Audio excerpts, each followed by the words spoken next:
It was all to play for in Group B. Atleti, Porto and AC Milan with all that had the chance to finish second. In the end, it was Atleti who took that chance. They went to Portugal and won by 3-1, meaning they finished second. Liverpool, of course, finishing first, but they won 100% record.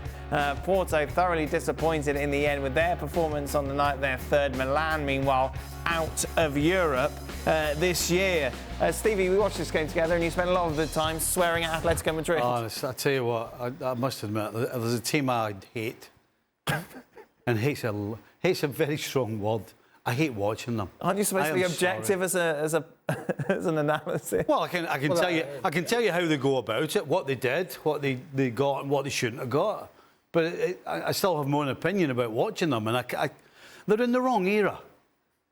Told you earlier, this team's in the wrong era. This team should have been playing in Europe in the 80s, where all you had to do was get a goal and then waste as much time as you can, fall over, kid on you being punched or assaulted at any opportunity. You're describing Liverpool. Oh, I mean, seriously. And the thing is, again, you showed the stats earlier. Who come up with this 1.66 expected goals for Porto? Right. Because the reason they're in there is because Oblak made saves. He made at least 3. Right.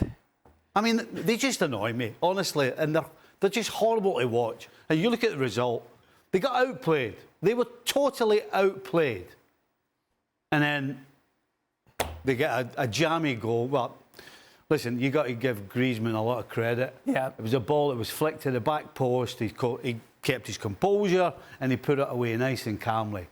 But, oh, my God, what a horrible bunch to watch. Can't stand it. Well, they did enough, obviously, to get through. And they did it without Luis Suarez, who was off injured early. We saw him crying as well on the sidelines. A big loss for them ahead of the derby this weekend against Real Madrid. Real Madrid, of course, going in with a lot of momentum without Luis Suarez and with Stevie's anti-Atleti rhetoric. Just give Real Madrid a... Well, the thing is, Real Madrid allow teams to have possession against them. We've seen it against Sevilla. We saw it against Real Sociedad at the weekend to an extent. But they're going to be offering Atleti possession here and they're not going to want it. I mean, it's like, in some sense, I'm with Stevie in that. For all the money they've spent, even though they've had success, it just feels that it could be a whole lot better. But they're like those pesky kids, aren't they? They just won't go away, and they're in the knockout stages, and they're going to be a hard team to approach over 2 legs for somebody. And they just want to do the horrible part of the game, and it's also not very pretty to watch. So, yeah, I mean, it wasn't the strongest race off the back of Liverpool between those 3 teams. Yeah. But Atleti got it done. Thanks so much for watching ESPN on YouTube. And for more sports highlights and analysis, be sure to download the ESPN app. And for premium content and live streaming, subscribe to ESPN+.